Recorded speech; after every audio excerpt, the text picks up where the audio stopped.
Recording is on.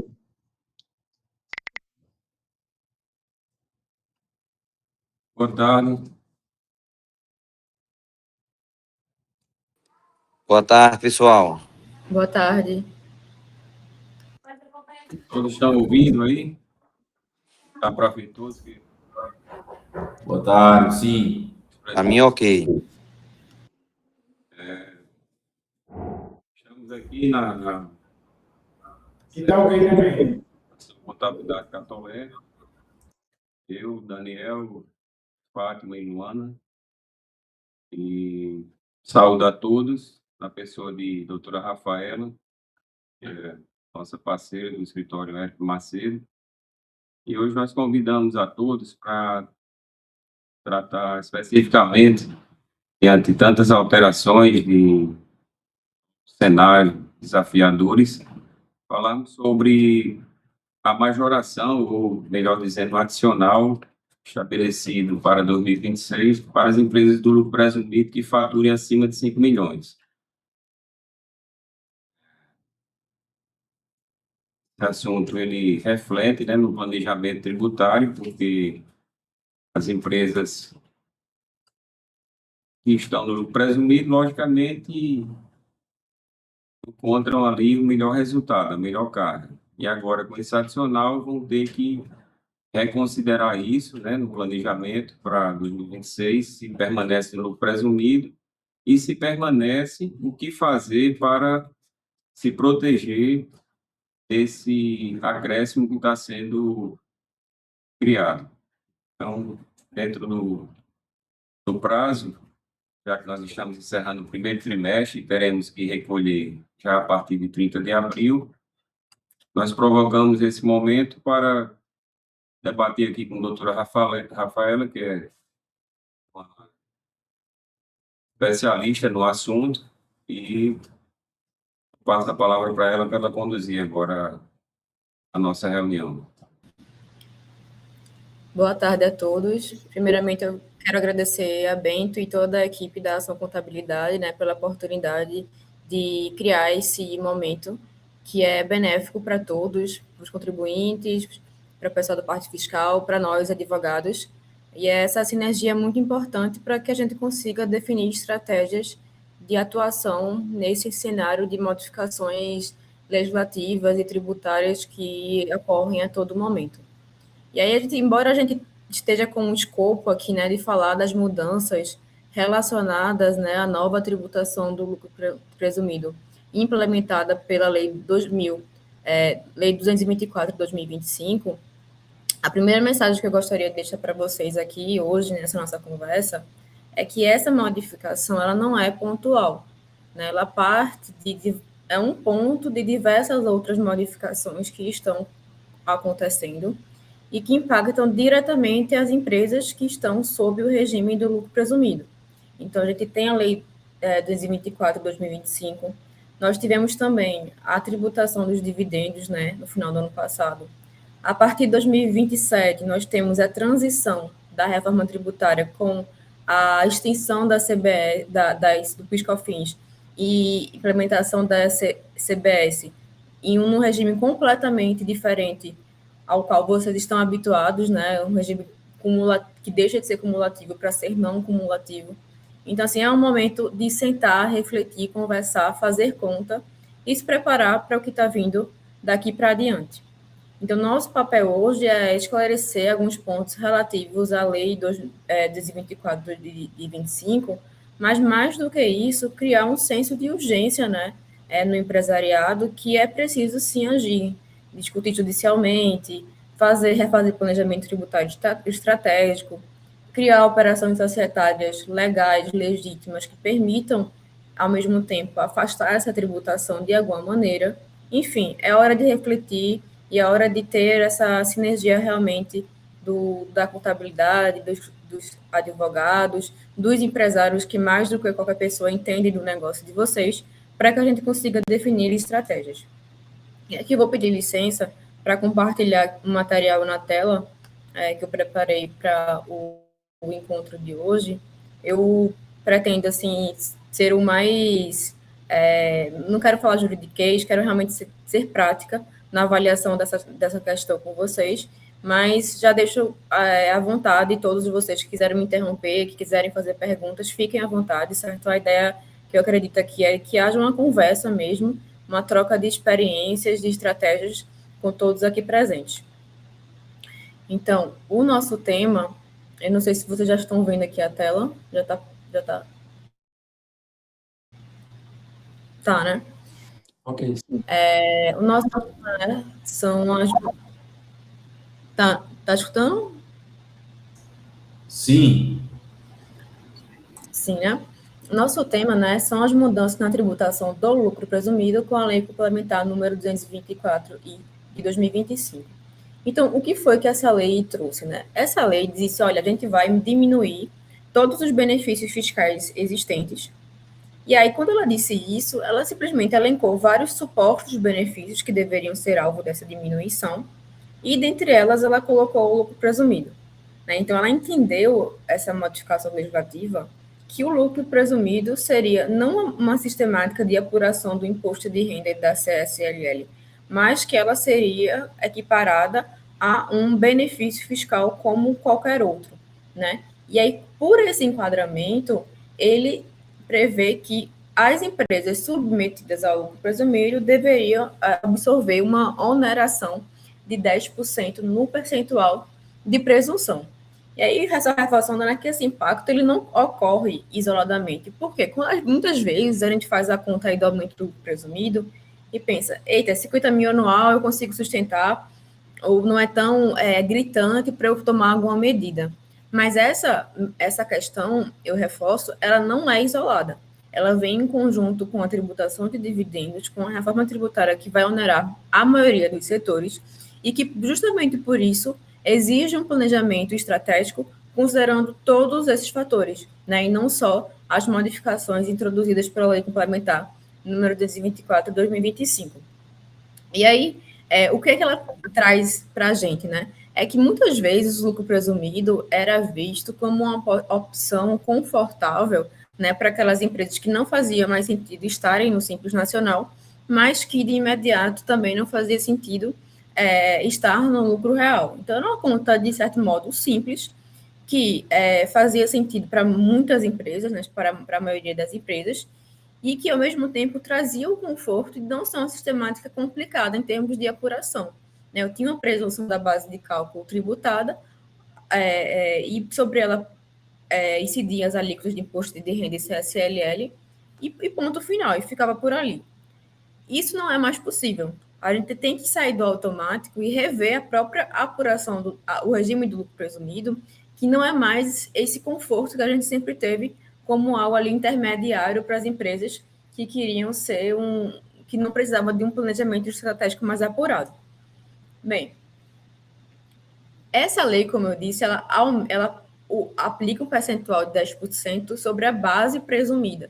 Então, a rigor, não houve modificação de alíquota de imposto de renda adicional e CSLL. O que muda é a base de cálculo ao ser considerada com os percentuais de presunção que a gente já conhece, certo?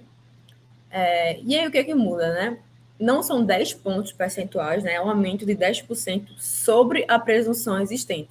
Então, digamos, falando de uma presunção de 32%, a nova presunção passa a ser de 35,2%, 10% sobre 32%. Isso aqui para o caso de serviços. E aí, outro ponto aqui, que esse adicional, né, o aumento de 10% no percentual de presunção, ele vale para as empresas, né, que tem ali uma receita bruta acima de 50 milhões e somente sobre o que passar os 5 milhões, certo? Então, se eu faturo 10, não é que os meus 10 vão ter essa base de cálculo aumentada. É que 5 segue o regime antigo e os 5 sobressalente é que passa a observar esse novo regime de tributação do lucro presumido.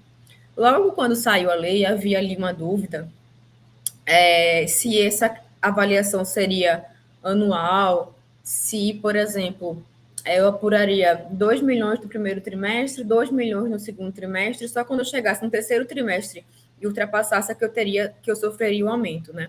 E aí, a própria Receita Federal já esclareceu que não, né? Que ele vai dividir esses 5 milhões por 4, resultando em 1.250.000, e aí o trimestre é que vai ser avaliado, tá? Então, a gente tem esse limite anual e o limite trimestral de 1.250.000. Até o limite de presunção normal, permanece tudo como está, e sobre o excedente é que a gente tem essa presunção acrescida. E aí, assim, né, trazendo aí na prática, como é que acontece, né, para o setor de serviços, que tem uma presunção de 32% sobre a receita bruta. Essa presunção passa de 32% para 35,5%, aumento ocorre após o excedente, limite de 1.250.000 por trimestre e 50.000 por ano. Ou seja, tem um aumento na minha base tributável em decorrência dessa majoração da presunção, sem que haja mudança de alíquota. E aí, vamos aqui para um exemplo prático, tá? Vamos supor que eu tenho uma empresa do setor de serviços que tem um faturamento anual de 10 milhões. Hoje, aplicando 32% sobre 10 milhões, eu tenho uma base de cálculo presumida de 3.200.000, e sobre essa base de cálculo presumida, eu aplico ali os percentuais de imposto de renda adicional e CSLL. Com a lei complementar, como é que vai funcionar? Primeiros 5 milhões, permanece tudo como está. Então, 5 milhões com a presunção de 32%. E os segundos 5 milhões, que é a segunda categoria, que é essa categoria excedente aos primeiros 5 milhões, eu tenho a presunção aumentada de 32 para 35,2. Ou seja, ao invés de eu ter uma base tributada para esses segundos 5 milhões de 1.600.000, eu passo a ter uma base tributada de 1.760.000. Né? Então, tem um aumento de 160.000 de base tributada, que vai ser objeto aí da incidência de imposto de renda adicional e CSLL. Nesse exemplo, dá cerca de 54.000 de aumento anual, certo? E aí também teve muita dúvida se isso aplicava só a serviço ou a comércio e indústria. E sim, isso se aplica para o pessoal do comércio e indústria, né? A gente tem alíquotas de presunção menores, né? Atualmente, imposto de renda 8% e CSLL em 12%. Então, essas alíquotas se tornam 8,8% e 13,2%, né? Seguindo aquele mesmo exemplo que eu acabei de tratar. Hoje, um faturamento anual de 10 milhões, a gente tem uma base presumida de 800.000, e aí a primeira faixa dos 5 milhões segue observando os 8%, e a segunda faixa dos 5 milhões passa a observar 8,8% de presunção, e daí depois eu tenho aí a aplicação dos percentuais tradicionais que a gente já conhece. Então, assim, a princípio, fazendo conta, especialmente para o setor de comércio e indústria, com faturamentos menores, ele não tem, assim, um aumento super exponencial, tá? Mas, sim, são aumentos relevantes considerando o cenário global de aumento de tributação, não olhando somente para essa lei, né? Se eu estou sendo onerado pela lei 224, se eu estou sendo onerado pela lei dos dividendos, se em 2027 eu vou ter uma alíquota maior de PIS/COFINS...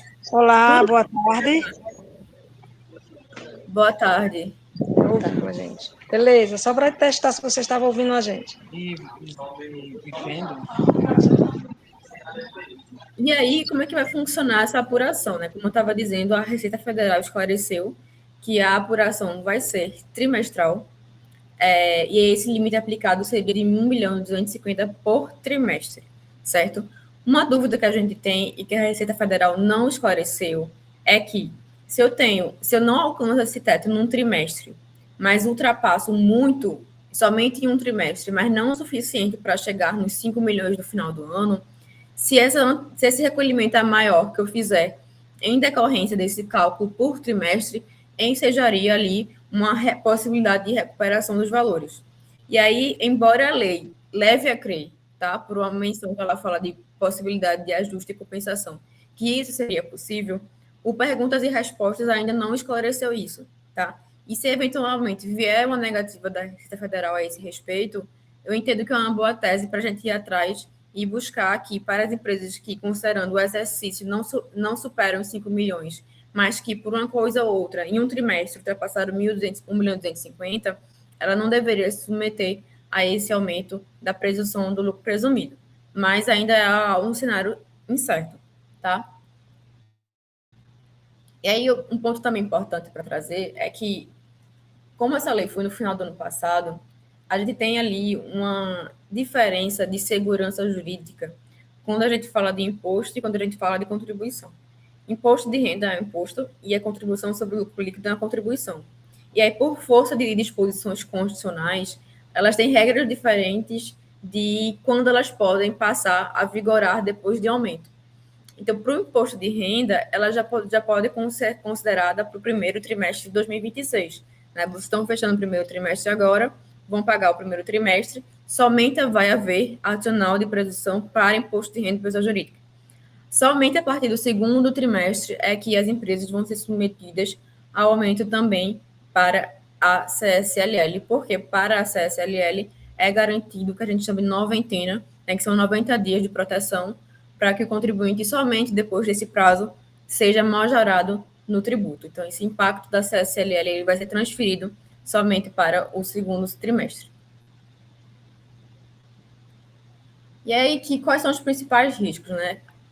Primeiro que a base presumida, com essa majoração, pode não mais refletir a política da empresa, né, o cenário da empresa, e pode não fazer mais sentido ela estar no lucro presumido. Então, o primeiro ponto aqui é fazer conta se o regime do lucro presumido ainda faz sentido mesmo com essa majoração. Aqui o planejamento tributário ele é essencial para que redefinir se essa modelagem ela ainda faz sentido. Vai ter empresa que vai seguir fazendo sentido, né?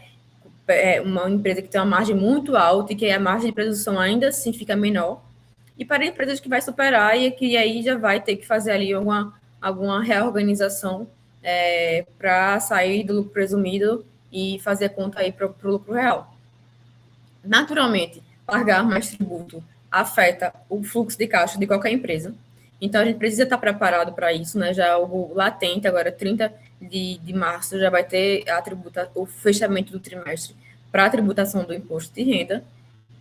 E a perda de competitividade do regime, né? Que eu mencionei agora, que as empresas vão avaliar se não vão para o lucro real, né? Se faz sentido aí se submeter a um regime que é mais complexo, mas que permite ali adições de deduções que podem alcançar uma tributação menor e ainda aproveitando de outros benefícios que a gente tem dentro do lucro real. Então, regra geral, o cenário geral da nova lei é esse, certo? E aí, o que você tem que fazer, né? Simular impacto na nova presunção, comparar lucro presumido e lucro real, revisar a própria política de dividendos, né? É um assunto que não é o escopo daqui, mas que, como eu disse, a tributação dos dividendos está intrinsecamente ligada a isso aqui, que é aumento de carga tributária para as empresas. Então, na hora que for sentar com o pessoal da ação contabilidade, ele vai fazer conta de lucro presumido e lucro real e vai fazer conta de dividendos. Se realmente a estrutura societária de vocês hoje já não justifica haver ali algum planejamento mais artesanal e mais estratégico para evitar essa tributação, ou pelo menos evitar a retenção. Então, assim, são duas coisas que caminham juntos e que precisam ser feitas agora, tá? E isso pode levar, inclusive, a revisar a estrutura societária, a criação de uma holding, de abertura de margem de uma empresa, para evitar tudo isso que a gente está falando aqui, que é o aumento, né, com base para as empresas que estão faturando acima de 5 milhões. E o que nós podemos fazer aqui do ponto de vista jurídico, certo? Como eu disse logo no começo da apresentação, o fundamento que a lei trouxe para trazer essa previsão do aumento do lucro presumido foi equiparar o lucro presumido a um benefício tributário. Só que o lucro presumido não é benefício tributário, né? O lucro presumido é, assim como o lucro real, uma espécie de metodologia de cálculo oferecida pela legislação há muitos anos para que o contribuinte escolha qual é o que faz sentido ali, o regime para ele ser observado. Então, o lucro presumido, e a gente tem decisão, né, já do STJ antiga, dizendo que lucro presumido é uma modalidade de apuração, né, e não um regime especial. Então, esse aqui é o ponto central, é dizer que o lucro presumido, assim como o lucro real, eles são modalidades diferentes e que não podem ser equiparadas a um benefício tributário, como fez a lei. Daí o que acontece?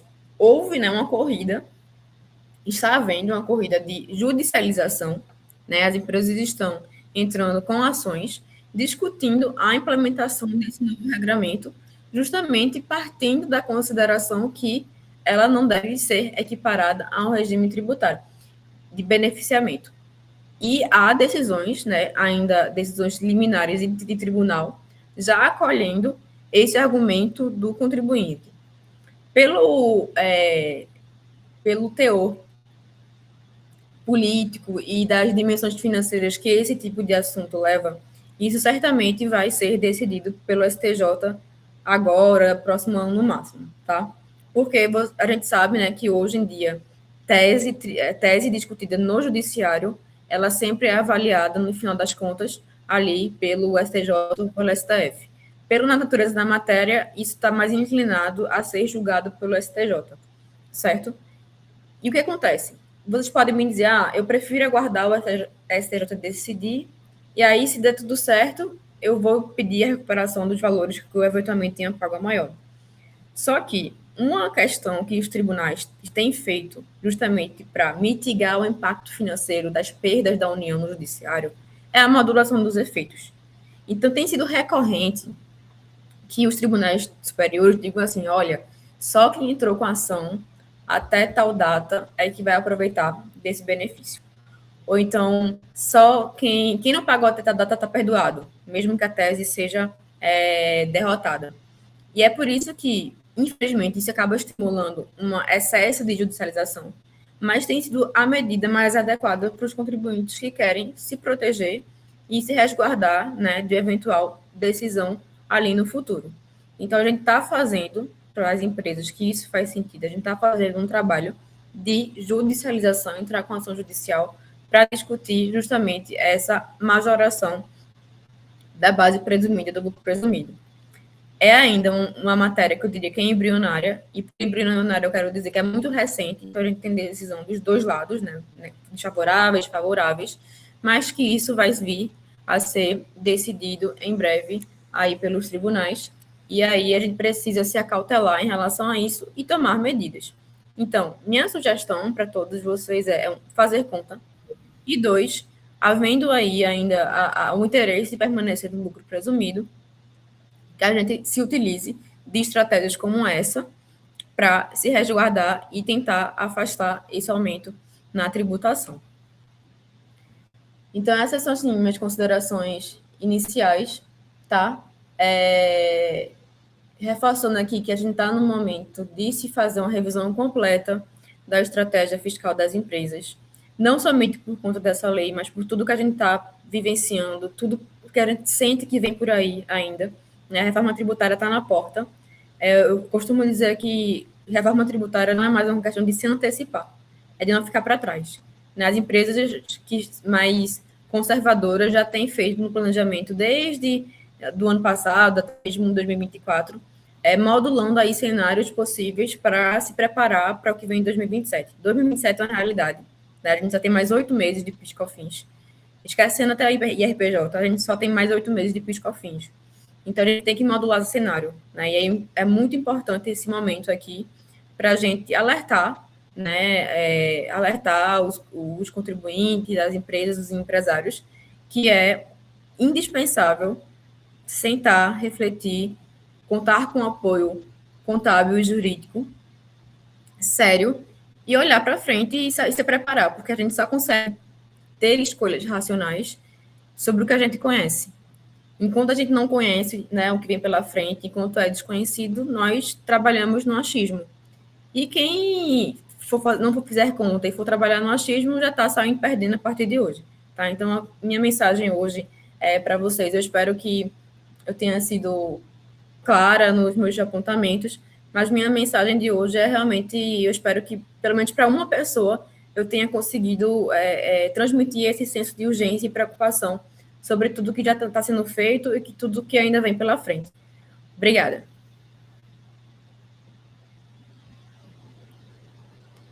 Parabéns, doutora Rafaela, pela bela explanação.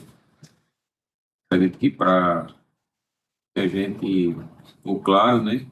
E abro aqui perguntas, observações que alguém ficou com dúvida ou queira questionar algo próprio, né, particular de sua empresa, para que a gente possa tentar esclarecer.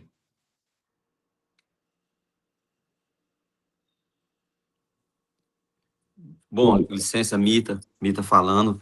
Doutora Rafaela, eu quero realmente só agradecer e parabenizar também pela explanação. Eu acho que foi bem sucinto, mas também muito objetivo, muito claro, viu? Compreendi Obrigada. direitinho, agradeço.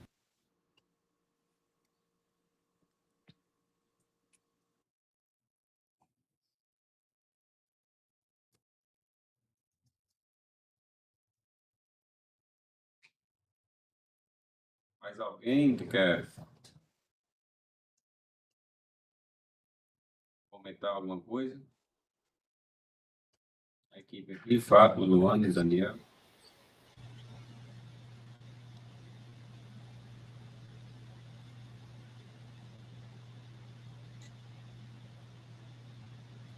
Doutor, enquanto a gente dá mais um tempo aqui para, se alguém quiser falar, queria só sobre os demais benefícios, né? Que a lei ela tem a intenção de reduzir gradativamente os benefícios. Você comentou, mas se puder falar um pouco mais em relação, porque Houve, assim, a regra, né, foi pela tributação, Bento, assim, da diminuição dos benefícios de maneira geral, né? Então, a gente tem listados vários benefícios ali, aqueles bem conhecidos, né, da Lei 9.225, crédito presumido de PIS/COFINS, vários tributos federais, né, de uma maneira geral, aqueles benefícios de alíquota zero de PIS/COFINS que também foram objeto dessas reduções. E aí, vamos dizer assim, que a regra foi, né, entrar na diminuição do benefício e a exceção foi proteger, tá? A gente tem ali um parágrafo que diz quais são os incentivos que vão ser protegidos, né, que não estão atingidos pela nova lei. Aí até a gente conversou assim anteriormente sobre isso, se não teria margem para dizer que benefícios que não estão listados ali também poderiam sair da regra, né, geral do aumento da tributação. Só que o que acontece? Quando a gente olha ali o parágrafo 8º, né, do dispositivo que trata da majoração, da diminuição dos benefícios de maneiras gerais, a gente vê que o legislador, ele objetivou proteger camadas muito específicas, né, de setores muito específicos, que já são agraciados historicamente por proteções, sejam constitucionais, sejam legais, né? Então, o que foi que a lei protegeu? Imunidades constitucionais, benefícios da Zona Franca de Manaus, benefícios da cesta básica de alimentos, benefícios de pessoas jurídicas sem fins lucrativos, programa Minha Casa Minha Vida, programa do ProUni. Então, assim, em regra, foram proteger também a CPRB. Então, assim, ele escolheu benefícios muito específicos, que tem um maior clamor, digamos assim, né, social, inclusive, e, de resto, ele manteve essa diminuição do incentivo. E eu não vejo, a princípio, margem, do ponto de vista jurídico, para a gente defender, eventualmente, dizer, eita, aquele benefício deveria também estar na regra de exceção. Por quê? Isso aí é uma questão discricionária do legislador, né? Então, ele traz uma regra geral negativa e aí situa setores muito específicos que têm esse clamor mais social. Eu acho muito difícil a gente dizer que entrar no juízo de discricionariedade do legislador e dizer que ele deveria também ter protegido outros setores que ele não protegeu, tá? Então, assim, a gente sabe que Cesta Básica Nacional de Alimentos é algo mais protegido desde que o mundo é mundo, tanto no âmbito federal como no âmbito estadual. Então, tem um clamor diferente da gente ter um regramento diferente, né? Minha Casa Minha Vida. Enfim, tudo isso é que leva uma questão política do governo de manter fora desse novo regramento. Mas, de resto, infelizmente, a gente tem aí uma realidade de diminuição e extinção paulatina desses regimes, né? Até que, no que diz respeito a PIS/COFINS, ele acabe no final do ano e que imposto de renda ele venha a ser gradativamente também diminuído, né? Porque a ideia realmente é não haver mais esses regimes de exceção, regimes de beneficiamento.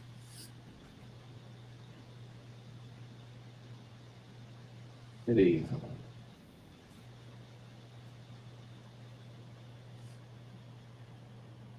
Bento, você me escuta, Bento? Sim. Eu queria fazer uma pergunta à doutora Rafaela, em relação às ações judiciais que ela estava falando agora há pouco. Eu tenho uma dúvida, porque eu andei lendo essas ações e está vendo o material também que muitas decisões são do TRF3. Que o TRF3, para quem não Isso. sabe, faz parte da Justiça Federal de São Paulo e Mato Grosso, né, doutora, se eu não me engano? Exatamente. E aqui o nosso, que é o TRF5, eu não sei dizer se eu acho que ainda não há decisões sobre o tema, Ainda não. como você. Mas em relação a uma espécie de planejamento tributário para o contribuinte, é interessante que se entre com essa ação, com esse mandado de segurança preventivo, para conseguir eliminar, para que nem seja tributado a partir de agora, porque eles estão conseguindo nesse sentido, né? Eles estão entrando com a liminar Isso. para que de forma preventiva o fisco não chegue a cobrar eles nesse momento. E aí eu vi também que em alguns casos conseguiram até foi sentenciado, foi concedida a segurança e eles estão com essa liminar. Então eu gostaria que se você pudesse falar assim em termos de estratégia, se realmente é bom para o contribuinte se apoiar nessa liminar ou se há o risco de, como a ação ainda está, como você falou, embrionária, se há o risco de lá na frente essas liminares serem revogadas ou coisas do tipo. Olha, quando a gente fala de aproveitamento de liminar, isso sempre leva em consideração o risco, o apetite do contribuinte a risco. Né? A gente nunca pode ser assim responsável de dizer que algo é certo e que nunca mais vai haver risco disso ser reformado enquanto não houver um trânsito em julgado favorável ao contribuinte. Então, regra geral, alguns contribuintes preferem aproveitar a liminar, até por uma questão de competitividade, né, mercado e de maneira geral.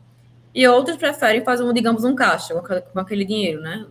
Continua pagando, e aí, quando houver o desfecho final favorável, ele recupera esses valores com Selic, tá? Então, alguns clientes preferiram seguir pelo caminho de pedir liminar, e se houver liminar, eles vão aproveitar. E outros a gente sabe que, embora a gente peça, ainda que saia, eles não vão aproveitar. E aí, realmente, depende muito do perfil da empresa.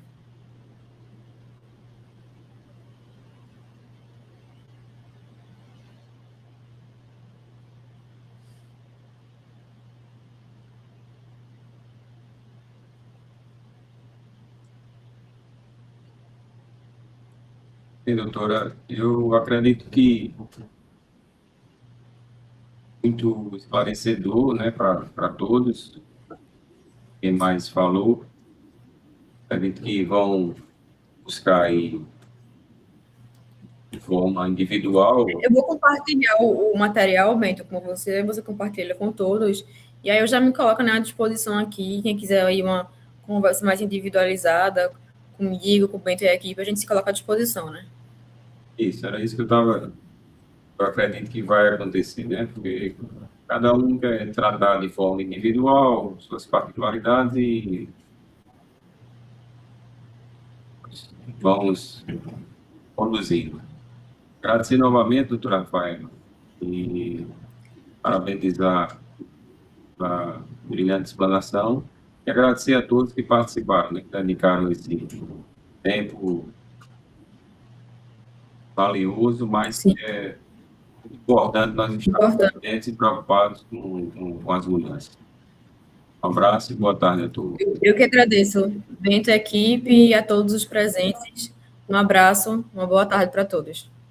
Pessoal, esse conteúdo está sendo gravado, a gente vai subir ele para o canal do YouTube, e aí quem quiser rever, a gente também vai disponibilizar o link para vocês. Junto com o material aqui, que a Rafaela vai disponibilizar. E a Bento, eu gosto também de agradecer por mais essa oportunidade esclarecedora que você sempre proporciona aos seus clientes, viu, Bento? Parabéns também.